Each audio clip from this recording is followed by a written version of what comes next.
අශෝක අධිරාජ්‍යයාගේ රාජ්‍ය පාලනයට වසර 12ක් ගත වූ මොහොතයි. දඹදිව බුද්ධගයාවේ ජයශ්‍රී මහා බෝධීන් වහන්සේ විරාජමානව වැජමුණා. මේ බෝධීන් වහන්සේගේ දක්ෂිණ ශාඛාව ලක්දිවට වැඩම කරවීමට නියමිතව තිබුණා.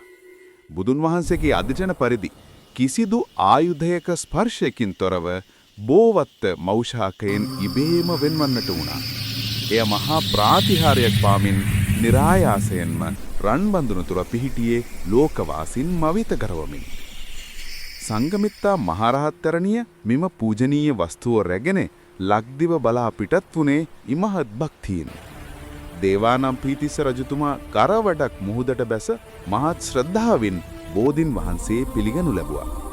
මහත් හරසර මැද්දේ රජතුමා ඇතුළු පිරිස මෙම පූජනීය වෘක්ෂය අනුරාධපුරේ වෙත වැඩම කරවනු ලැබුවා. අනුරාධපුර මහමෙවුනා උයනේදී දේවානම්පියතිස්ස රජු අතින් මේ උතුම් බෝධීන් වහන්සේ රෝපණය කෙරුණා. එදා පටන් ලක්දිව බෞද්ධයන්ගේ මුදුන්මල්කඩ බවට පත් වූයේ මිජ්ජය ශ්‍රී මහා බෝධීන් වහන්සේ.